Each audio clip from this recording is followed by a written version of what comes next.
It's the summer of 1995 in some quiet village in Poland. I am 6 years old and I've just arrived to a small permaculture farm for my first ever hippie summer camp. During this camp, we did things such as burning a holy Agnihotra fire at sunrise and sunset to release positive energy for the world as well as clear the karma of the planet. We practice yoga every day. We made our own food, we milked cows, um, we drew mandalas, and we also practice meditation. This is the first time in my life when I came to contact with such spiritual concepts, and I guess that's the moment of the beginning of my spiritual awakening. If I want to use such a grand term, because it wasn't really awakening when you're so young. I've just kind of entered that slow, gradual path of being really open minded to spirituality, metaphysics, and generally esoteric world. And I think it was the same time this happened for my mum. So I'm very fortunate that we've been walking this path together. Fast forward nearly 30 years, December 20th, 2024. It's 7 a.m. I'm in bed trying to wake myself up few hours earlier than usual in anticipation of having have to wake up at 4 a.m. for the next 10 days of my first ever Vipassana silent meditation retreat. I am on my phone scrolling Instagram, checking Facebook notifications, having a look at my email, checking my YouTube studio. Me, the kind of person who've been trying on and off so many different meditation techniques over the years and failed miserably because I've never had the persistence to stick to it because my mind, as I used to say, is as monkey as the monkey mind come. Okay, the sort of person who gets up every morning and the first time she does is turn on her computer to put on Spotify. The person who is in the top 3 listeners of Spotify worldwide. The person who, when she watches a YouTube channel, obviously I'm talking about myself, maybe I stop referring to myself in the third person. The person I am, I would watch a YouTube video, and then if I want to stop to go downstairs and make myself a cup of tea for that short few minutes, I would grab my phone and I would put either a podcast or an audiobook. I am the kind of person, or I was, a little spoiler, I was the kind of person who would just like listen to a book on a timer while I was already in bed. The only time in my day that I would give myself to be in silence would be when I'd be walking in nature. And it's only since the beginning of 2024 when I made that goal to just start introducing pockets of silence in my day, and that's while I was walking in nature. So it turns out I have been absolutely terrified of being in silence and just being in the present moment. And I learned about Vipassana about 12 years ago, and I immediately was very intrigued. But also, I was like, no way, this would never work for me. I always have to do something. I always have to consume information. I always have to study. I always have to make myself a better person. And it's by getting more, cramming more information. That's how I become a better version of myself. I was never even slightly open to the wisdom that could come from inside of me if I just ever allow myself to listen. And I came to a point in November 2024. I went to assist at EFT and Matrix Reimprinting training, and there I bumped into this other trainer. We connected, got talking, and the subject of Vipassana came up again. And he's mentioned this amazing center with beautiful food, lovely teachers, beautiful people who work there and serve. And I was at the moment when I was during a break from my fiance, which he initiated. And so I knew that oh yeah, and so my friend, he's mentioned that they're holding courses over Christmas period. I don't really like Christmas anyway, or it's not that I don't really care about Christmas basically. And so this time it's just like I don't like the busyness of it. I don't like the push to socialize. So I guess in that way I don't like Christmas. And I normally spend Christmas with my partner, and because we're in this break, I'm thinking, well, I will either be single over Christmas, or I will be in a place where we get back together and things will need to change anyway, because it turns out I wasn't happy either. And so I just made this like really quick and really brave decision, and I just went home, filled in the application form, and I signed in. And there I was. I've arrived at the center. Don't worry, you'll find all the details to the center I've been to in the description below. I can 100% recommend it. Now I arrived there full of fear, but also a lot of hope. And I set a really high expectations for myself. And I basically had two goals. The goal number one, to have a proper dopamine detox. So to just detox my brain from constantly being stimulated and receiving information that I find so vital to survive, and have like create a bit of detachment from the internet, from YouTube, and from my phone.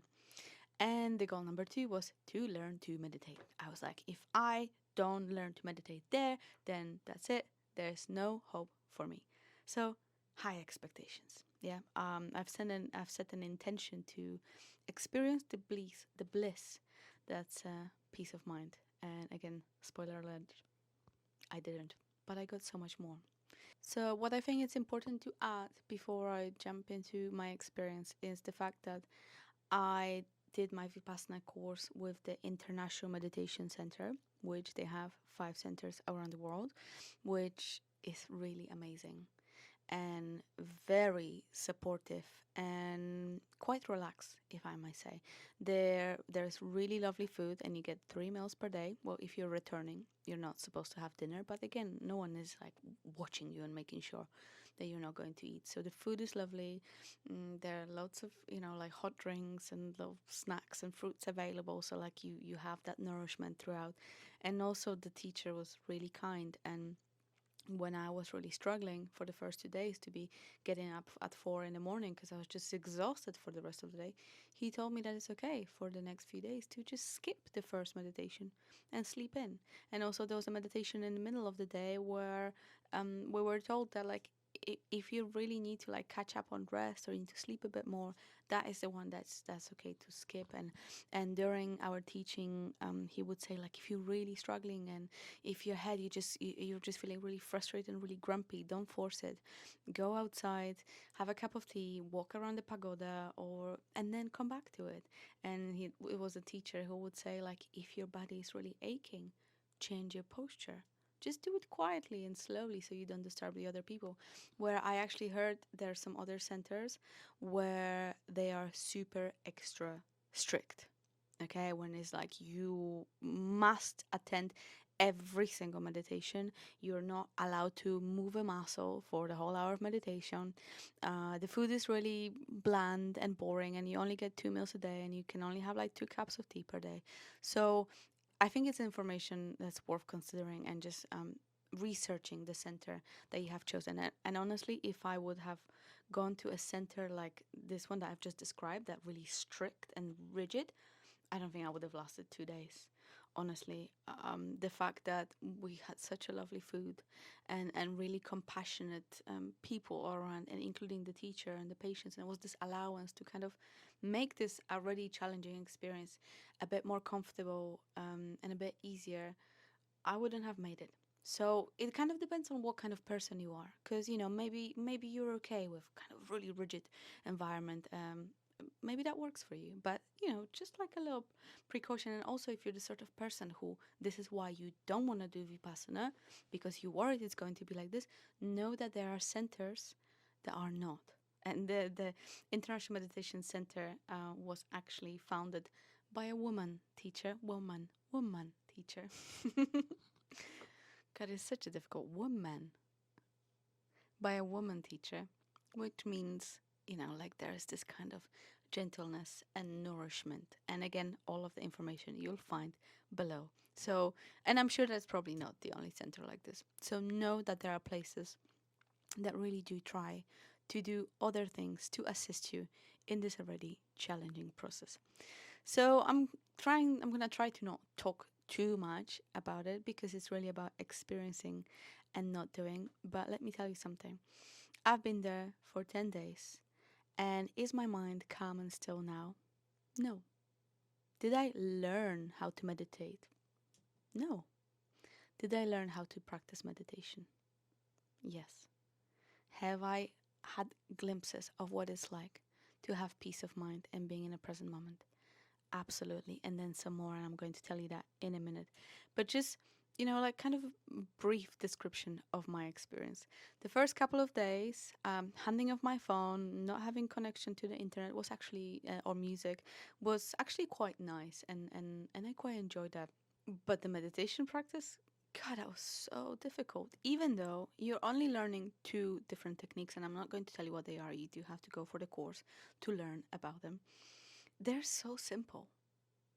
In theory, it's so simple and easy, but in practice, oh my God, my mind was just going crazy. Crazy. Being there really showed me even more how untamed my mind was. Because when I tried to meditate before in the past, now I'd give myself like 20 minutes there, or maybe even an hour class somewhere else. Be like, oh, well, okay, it's so crazy because it's so stimulating. But remove all of the stimulation from the world around you. Still, oh, the speed of my mind, the speed of your mind, probably, and the capacity to think is absolutely insane. But again, that's why meditation is called a practice, and you probably heard it before, because it's not something that you just master like that. It's something that you practice. You practice pulling your mind back and back and back and again and again and again and again. And I literally felt like in the first 2 days I've done it about 1,000 times. Inhale, exhale. I wonder if they still have the apricot slices. They were so delicious. Oh, wait. Inhale. Inner peace. Inner peace. Dinner, please. Remember that scene from Kung Fu Panda? Oh, wait. Inhale. Exhale. Ah, when is my period going to come? In. Out. I wonder what's going to be for breakfast. In. Out. I need to buy new trousers when I come out because these joggers really make me look fat. In. Out. Oh my God, is my mind damaged? Will I ever tame my mind? In. Out. I wonder how I'm going to feel when this ends. In. Out. Oh, when you go to Sahara next year, imagine you meditating on a Sahara desert. But you can't even meditate now. In. Out. Oh, I should make a video about this. In. Out. Oh my God, I haven't had sex in 3 months. And then on the day 3, I started really to miss my phone, and just like I had so many questions, and I missed my journal, and I just like wanted to write stuff. And I actually did. On the 3rd or 4th day, I went into my car, and I have a little notepad there, and I wrote down like a couple of pages of things that just kept going on and on in my head. And then I got gently told off because someone saw me, so I stopped doing that. But yeah, that was really challenging. And then also on the 3rd day, no, on the 2nd day actually, a grief hit because to finish previous story, me and my partner did break up a month before coming there, and I was sort of kind of maybe doing a bit okay after a few weeks, and then coming there and having no distraction. I was just thinking about him and about us and what was and what could have been all the time, and I've cried quite a lot, so it was a big grieving experience.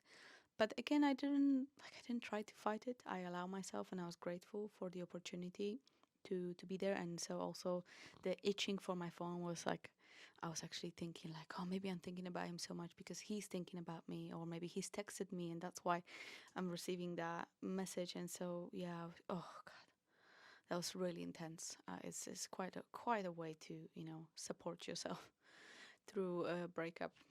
Mm. I kind of recommend it, like I think that's a good thing to do for a broken heart, because I think in a way like you get to move through this faster because you just get to grieve and cry and think the things and feel the feelings without having anything to distract yourself, but at the same time train yourself and train your mind by reining it in, and constantly, when it was during the meditation practice, just pull it back in and pull it back in and pull it in over and over and over again. So I think by the day 5 I have already reined my thoughts back like at least 10,000 times. Honestly, I am not joking. My mind's just relentless, and I could never stay with my breath for longer than two, maximum three breaths. And actually, most of the time, be just like one conscious breath, poof, off I go. But what I started finding that with each day, the period when I realized that my mind's went off just gotten shorter and shorter and shorter. So that was like one tiny improvement, you might say, or maybe not improvement, because my teacher said, "How do you know what's improvement? How do you know what's progress?" Just a tiny change. And during the interviews, I was always the most vocal person, and I would just talk a lot about how much I'm struggling, while almost everyone would be like, "Yeah, I'm okay. Yeah, I'm okay. Yeah, no question. Yeah, I'm good." And I remember, I think, like on the fourth or fifth days, and I was premenstrual throughout the whole time. My period arrived a day after I came home. I was just saying, like, I'm just not going to talk anymore because it seems that everyone else is fucking bloody okay while I'm struggling so much. It was a short thing, and I detached from that, and I continued to talk about my experience. And then at the end, I also had this girl who came up to me and told me that the fact that I was honest and vulnerable about my struggle made her to open up. And she, using the words of Brené Brown, she said she wanted to stand with me in the arena, which was so nice. I was so glad and so grateful that she's told me that my struggle, my voicing my struggles helped her. So again, that's the thing. Like I really think it's important while you go to not hold back with your questions and with your struggles. That's what the interviews are there for. That's what the teacher is there for. And if you've got such as amazing teacher as I did, because honestly, I think our teacher was amazing.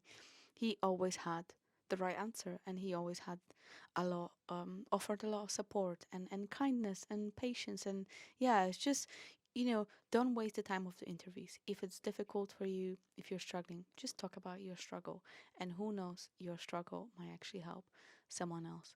And then on the fifth day, we get to learn the second part of the meditation, which in a way is easier. And again, I'm not going to tell you what it is. You have to go to the course. And when he's guided us through this for the first time, I was like, yes, there's a hope for me. This was the first time in my life when for 45 minutes I have not moved, I have not changed. I felt all the itching and all the scratching, but at the same time, I stayed. I stayed with it. And that was brilliant. And again, it didn't stay like this. It kept changing, and some of the sittings were easier and some of them were harder. But truly, that second technique does make it easier to kind of stay with it and be present and anchor your mind onto something that's not just constant ruminating or thinking about future or planning or whatever it is that your tendency is. And one other big change that came for me was also that I started to become a lot more aware of the thoughts that I have. And being this aware of my thoughts made me realize that a lot of my thoughts are just really stupid, boring, unimportant, and silly. And that wasn't an easy thing to admit, because I used to think that my mind is fascinating and I like having all of those thoughts because many of them are brilliant. And I was like, well, actually, a lot of them are, they're not, they're not brilliant.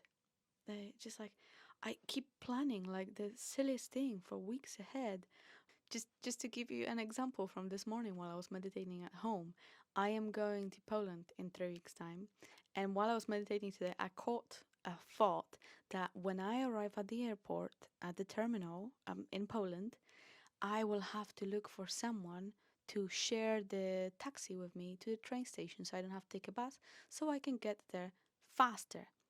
Which is it's like, first of all, it's obvious, it's what I do almost every single time, especially when I'm in a bit of a hurry. And also, it's just like it doesn't require planning. It doesn't require, it's just something that I'm gonna get to the airport and that's what I'm going to do. Why the hell do I need to think about it 3 weeks before? And you know what, I realized this was not the first time I thought about it. So here goes like one of the amazing benefit that I actually have from being at Vipassana. And now it's been 6 days since I came home. I am a lot more aware of my thoughts and my habits and my behaviors. So that's a really positive thing. And I have been practicing meditation every single day for like 20 to 30 minutes. And I say practicing meditation, not meditating, because it's like every one thought is like in that example I showed you before. It's just like pulling back, pulling back, pulling back. And then I just gave you an example of a silly thought. And there's some other like ridiculous scenarios that I just hypothetical scenarios that I make up in my head, and just like, wow, it's good to have my awareness of where my energy is leaking. So I'm really committed to practicing this on a daily basis for a long time to come. I have realized that in my over 30 years of life, I'm going to be 36 soon, I have made quite a lot of damage to my attention span and my mind by the way I was just like always consuming and throwing things like already told you. So since coming back, I've been very conscious of using that clean slate. And the first 2 hours of every day after I get up is a time that's free for me from any stimulus going by ear. There's no music, there's no videos, no audiobooks, no podcasts, nothing. First thing I do is I practice my meditation, then I do a little bit of drawing, which is the closest I ever came to meditating in an active way, and then I read. I went back to reading physical books, and again, that's like something that I already see a huge progress. I can read for an hour focused, not being distracted, not having like moments to like, oh, it's boring, oh, next thing. I'm a person who used to be able to read for like 8 hours straight in the past if it was like a really good novel. And then in the last few years of being an active mobile phone user, I found myself to like lose attention in like 10 minutes and wanting to do something else. So that's amazing. I'm so happy. And I know that written word books, this is the proper way of training your attention. That was like one of the goals that was for me, to detox my dopamine system, my brain, from constantly getting new hits of dopamine, and fix my concentration and introduce a meditation practice into my life. So I did all that. And also, like, I'm trying to have little pockets of time during the day where I don't listen to anything. That's hard, but I'm doing it. I'm eating food without listening to anything, just focusing on present moment and eating. Well, sometimes thinking, but I am doing this retreat really gave me the clean slate to start building my life. So if you're considering doing a Vipassana but you're afraid, just do it. Just do it. Treat it as a transformative experience. Treat it as a dopamine detox, as a way of just creating a clean slate. And prepare for it mentally, and prepare for it afterwards, that when you come out, don't just come back to your old ways. Take your time to figure out what you want to change, what you want to be different, and start consciously making things different. Honestly, I am so, so grateful that I went. I'm still, sad because it was a 4 year long relationship nearly, and me and my partner were engaged, and I'm still in a lot of grieving process, and I still have a lot of really sad moments. But regardless, kind of putting that aside, this was like one of the best things I've ever done. And challenging and hard. I'm not saying that it was easy, but the best thing. And really, it showed me so many things about myself, about my thoughts, about my life. And so honestly, I cannot recommend this enough. And if you can do it with the International Meditation Center, which again you'll find in the description, then I recommend it even more because of their nurturing and caring approach towards this retreat. Let me know if you would like me to make a follow-up video, let's say a month from now, having continued to, introduce all the changes and practicing meditation. This is not something that I normally do on this channel. On this channel, one of the main subjects I cover is EFT tapping. So if that speaks to you, I invite you to subscribe. But I would like to explore a bit further a field of personal development and meditation and self-love and many other interesting subjects in personal development. So yeah, subscribe if my energy speaks to you, and I'll see you in the next video. Peace.